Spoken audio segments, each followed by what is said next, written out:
Hey, this is Ben with the Manor House Bus Team, and today's one-word message is the word eyes. Our eyes, what we see seeing us, and how our eyes are like the windows into the inside of us.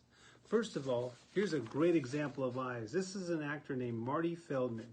His eyes were so big and so expressive, just one look from him, and you would get the message. The next picture is, first of all, about a boy who developed a face that could not be resisted. He was 6 years old, and he used to use this face when he stood in front of a pizzeria watching the chef make the dough, knead it, and then spin it into a circle to make pizza. The whole time making this face he would later call the Gookie. His name, Harpo Marx.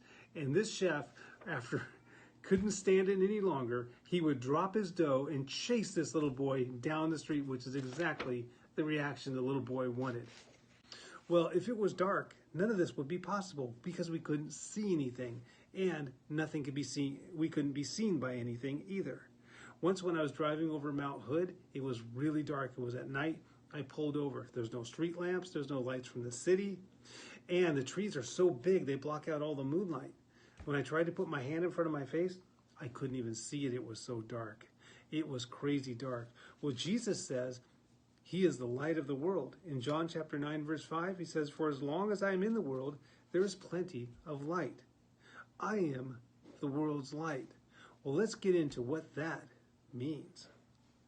So when we're talking about Jesus being the light, we're talking about a different kind of light, a light that's represented by everything that Jesus is. He is truth, he is peace, he is God, he is creator, he is healer, he is love, and everything that represents him is like light that comes into our life, and it exposes anything that's in darkness. Now, what is darkness? Darkness is what the Bible calls sin, is anything that's opposite of Jesus.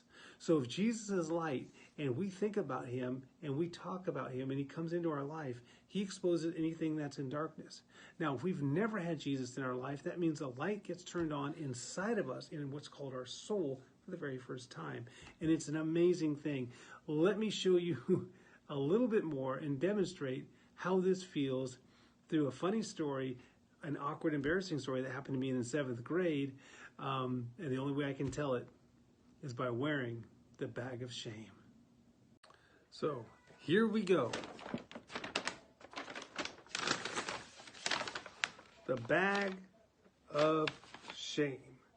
My story starts in 7th grade where the teacher asked to meet with me after school. Before school probably was about homework. After school was personal.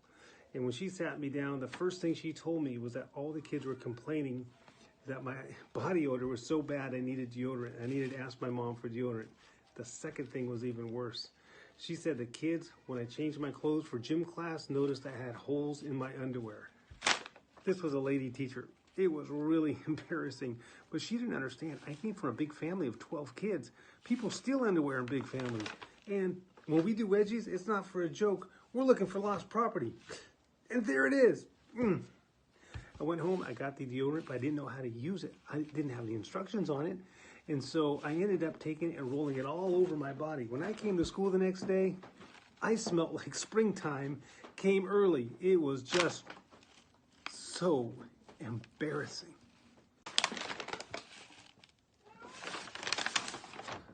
Bag of shame. Goodbye. Well, Jesus isn't like that. He is kind. He is gentle. He's compassionate.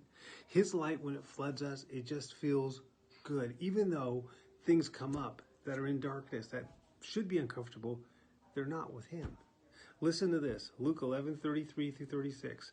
No one lights a lamp, then hides it in a drawer. It's put on a lampstand, so those entering the room have light to see where they're going. Your eye is a lamp, lighting up your whole body. If you live wide-eyed in wonder and belief, your body fills up with light. If you live squinty-eyed in greed and distrust, your body is a musty cellar. Keep your eyes open, your lamp burning, so you don't get musty and murky. Keep your life as well lighted as your best lighted room. Keep that Bible open. Keep coming to church. We love to see you guys. God bless you. And here's Cassidy. This little light of mine, I'm gonna let it shine. This little light of mine, I'm gonna let let it shine. This little light of mine, I'm gonna let it shine. Let it shine, let it shine, let it shine. All around the neighborhood, I'm gonna let it shine. All around the neighborhood, I'm gonna let it shine. All around the neighborhood, I'm gonna let it shine. Let it shine, let it shine, let it shine. Hide it under a bushel, no, I'm gonna let it shine. Hide it under a bushel, no, I'm gonna let it shine. Hide it under a bushel, no, I'm gonna let it shine. Let it shine, let it shine, let it shine. Don't let Satan blow it out, I'm gonna let it shine. Don't let Satan blow it out, I'm gonna let it shine. Don't let Satan blow it out, I'm gonna let it shine. Let it shine, let it shine, let it shine. Let it shine all the time, let it shine.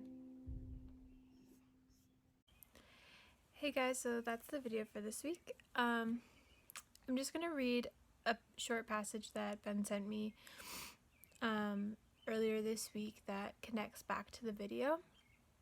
So it's Luke 11:33-36, and it says, "No one lights a lamp and puts it in a place where it will be hidden or under a bowl. Instead, they put it on its stand so that those who come in may see the light. Your eye is the lamp of your body. When your eyes are healthy, your whole body is also full of light. But when they are unhealthy, your body is also full of darkness. See to it, then, that the light within you is not darkness.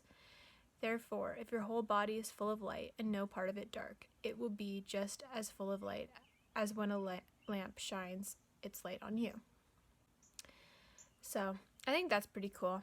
It's kind of like interesting that it says, "See to it that the light within you is not darkness." And, I'm sure there's many commentaries on that, would be able to provide more insight into that verse, but when I read it just from my natural eyes, it could be a reminder not to find your joy and satisfaction in things that are not ultimately of God or not ultimately of spiritual value, because if we become dependent on lesser things that are not God, then we become full of darkness, and even the light inside of us is darkness. Where we turn to for hope is darkness, which is just a crazy thought to think about. But anyway, I hope you guys have a great week. I hope that the message spoke to you, and yeah, I think that's all I have to say. So, bye. See you next time.